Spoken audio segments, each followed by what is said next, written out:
maskani jannati. Sobat santri jangan lupa. Gimana dek? Sebelum tonton video ini jangan lupa untuk like, komen, dan subscribe YouTube official Pondok PPD 24. Dadah. Selamat nonton Sobat Santri. Assalamualaikum teman-teman, perkenalkan nama saya Zakira Maulis. Saya akan menceritakan sebuah kisah pada abad ke-10 di Baghdad, Irak. Teman-teman semua, Islam mencatat sejumlah ilmuwan hebat sepanjang masa berkat penemuan serta gagasan mereka. Beragam ilmu pengetahuan bisa berkembang pesat seperti sekarang. Pada dasarnya kita sering mendapat pengetahuan tentang para ilmuwan yang menemukan karya-karya hebat. Namun teman-teman, apakah kita menyadari bahwa ilmuwan-ilmuwan yang kita ketahui kebanyakan laki-laki? Khususnya dalam bidang matematika seperti Ibnu Sina dalam bidang kedokterannya, Al-Khwarizmi dalam matematikanya, Al-Kindi dalam filsufnya, Al-Haythim dalam optiknya, dan yang lainnya. Tentunya sudah tidak asing lagi jika kita mendengarnya. Namun, apakah kalian mengetahui bahwa terdapat ilmuwan perempuan dalam bidang matematika yang telah membangun peradaban Islam? Ia adalah sosok yang berjuang dalam matematika, ialah Sutaita al-Mahmali. Bila dibandingkan dengan Ibnu Sina atau Al-Khwarizmi, mungkin nama Sutaita masih terdengar asing di telinga sebagian orang. Meski begitu, kecerdasan Sutaita tak kalah luar biasa dari ilmuwan-ilmuwan lainnya. Teman-teman semua, Sutaita merupakan pakar matematika pada paruh kedua abad ke-10. Dia dilahirkan dari keluarga berpendidikan tinggi, ayahnya yakni Abu Abdillah. Dia adalah seorang hakim sekaligus penulis buku Kitab Al-Idain dan Kitab Fikih. Pamannya yaitu Abu Husain Muhammad, dia adalah seorang hakim dan ilmunya dalam bidang hadis tidak diragukan lagi. Anaknya yang bernama Abu Muhammad Husain, dia adalah seorang hakim yang bijak dalam mengambil kebijakan-kebijakan yang telah ia putuskan dalam suatu permasalahan. Sejak kecil, sang ayah selalu mengajarinya beragam macam ilmu kepada Sutaita. Ia adalah sosok yang berjuang dalam matematika, ialah Sutaita al-Mahmali.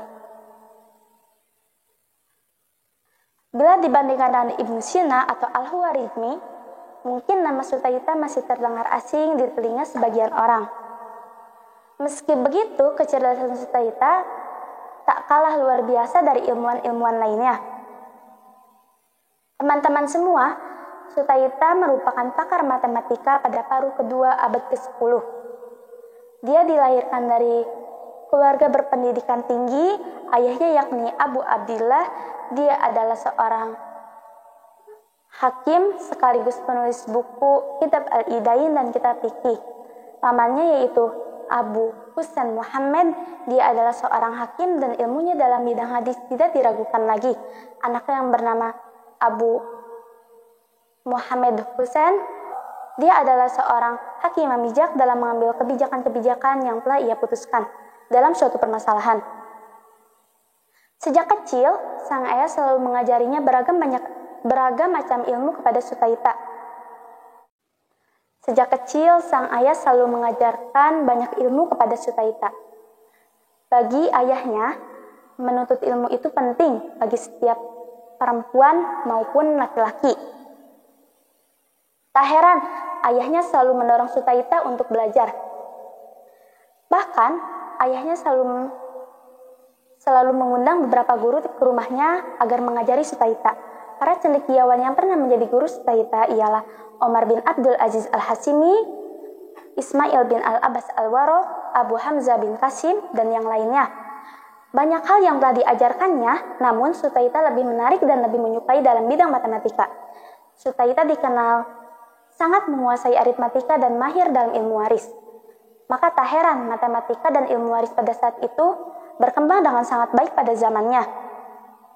Pada cabang aljabar, Sutaita berhasil menemukan sebuah persamaan yang pada masa berikutnya sering dikutip oleh pakar matematika lainnya. Tak heran bila kemampuannya mendapat pujian dari beberapa sejarawan pada masa itu, seperti Ibnu Katsir, Ibnu Az-Zawzi, Al-Khatib, Al-Baghdadi.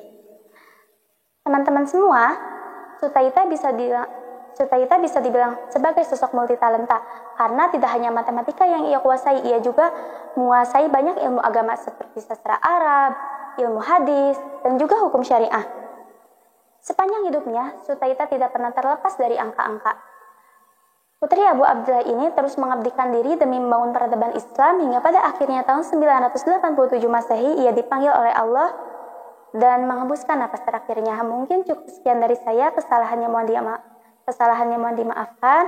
Wabillahi wa taufiq wal hidayah. Wassalamualaikum warahmatullahi wabarakatuh.